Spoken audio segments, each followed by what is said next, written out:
There's a grave in Mississippi with a chain wrapped around it. Not decoration, a restraint. More than 100 years later, people are still replacing that chain.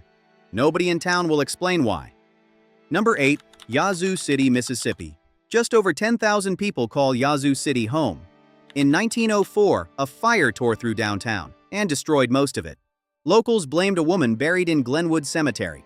They said she cursed the town before she died. So they chained her inside her own grave to keep her from getting out.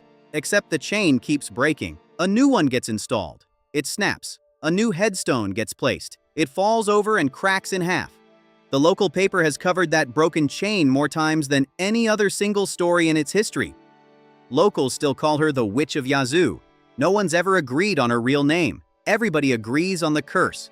Nobody officially believes a dead woman is doing it. Nobody's stopped fixing the chain either.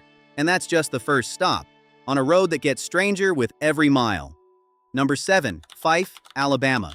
Fyffe has about 1,000 residents. On February 11, 1989, more than 50 of them called the police about lights in the sky. Not one call, 50, including the police chief himself. He drove out to look, saw it hovering at an angle. Bright lights at the top, bottom, and center. The whole thing outlined in green. No sound at all. He tried to follow it in his cruiser. Every time he closed the distance, the light pulled farther away. Then, without a sound, it was gone. 20 minutes later, the assistant chief saw the exact same thing, from a different road, with no idea his chief had already tried to chase it down. State troopers saw it. Officers from 2 neighboring towns saw it. Alabama eventually named Fyffe the UFO capital of the state. Since 2004, the town throws a festival about it every August. UFO days, hot air balloons, alien-themed t-shirts. Up to 5,000 people show up. That's 5 times the population of the town. For a festival about something Fyffe still can't prove happened. 36 years later, nobody's explained the lights. The festival keeps selling out anyway. Number 6. Scottsboro, Alabama. Someone once found Egyptian artifacts, still wrapped, inside a stranger's forgotten suitcase. Somewhere else on the same shelf, a 5.8-carat diamond ring nobody ever came back for. Welcome to the Unclaimed Baggage Center in Scottsboro, Alabama, home to about 16,000 people, and the only store in the country that buys unclaimed luggage from airlines and resells whatever's inside. 50,000 square feet, designer clothes, electronics, wedding dresses nobody ever picked up. The shelves change completely every few weeks. Nobody knows what's coming until it's already sold. No refunds, no returns, no idea who packed it or why they never came back for it. People fly in from other states just to shop the shelves. Some come back every year, hoping for another diamond. Somewhere in America. Someone is probably still wondering where that suitcase went. Number 5. Gaffney, South Carolina. About 12,600 people live in Gaffney, South Carolina, in the shadow of a 100-foot peach. The idea came from a board member named Jack Millwood, who reportedly said, "Let's build it in the shape of a peach." Nobody talked him out of it. Gaffney built a water tower shaped like a peach, 135 feet tall, holding 1 million gallons of water. Georgia calls itself the Peach State. South Carolina actually grows more peaches. Naturally, diplomacy failed, so they built the peach 100 feet in the air, painted it in 17 different shades of orange, gave it a stem, a leaf, a crease down the middle that looks exactly like what you think it looks like. The Wall Street Journal called it the butt of jokes. Locals call it the butt in the sky. Nobody's arguing. In 1981, the tower actually won an award, Steel Tank of the Year.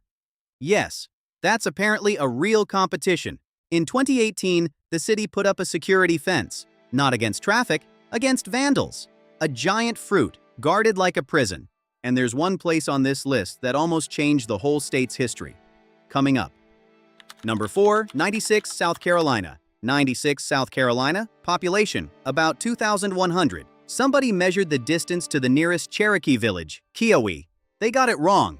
South Carolina named the town after it anyway. It's actually 78 miles, not 96. Officials never corrected the mistake. In 1730, a surveyor sketched it into a map that way, and 250-plus years later, no one's bothered fixing it either. The name stuck through a full-blown siege. In 1781, General Nathaniel Greene brought 1,000 Continental troops to take a star-shaped fort, defended by 550 loyalists. 28 days. Trenches dug in rock-hard soil. Tunnels aimed straight at the walls. It's still the longest siege of the entire Revolutionary War. Green lost anyway. The British burned the town on their way out. Locals rebuilt it 200 yards over, renamed it Cambridge, for a college that didn't survive the decade, eventually just went back to calling it 96. 280 years later, the welcome sign still runs on math nobody's ever verified. Number 3. Santa Claus, Georgia. In the 1930s, a pecan farmer named Calvin Green needed a way to get drivers off Highway 1 and into his roadside stand.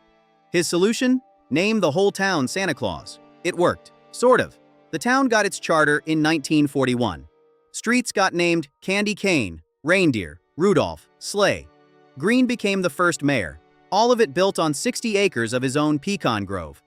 Then the interstate came through miles away, and the tourist traffic that was supposed to save this place drove right past it instead. Santa Claus never left.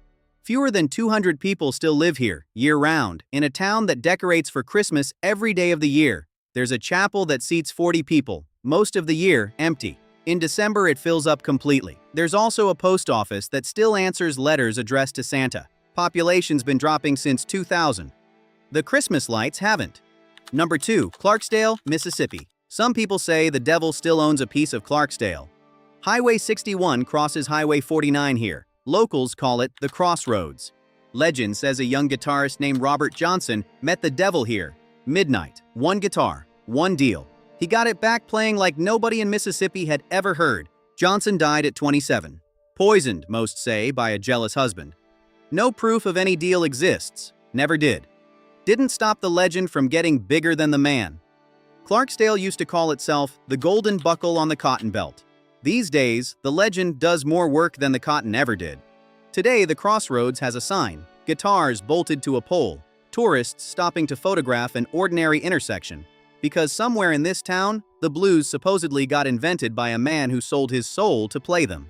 The Delta Blues Museum sits a few blocks away, telling the story to anyone who still doesn't believe it. Fewer than 14,000 people call Clarksdale home today, and dropping every year.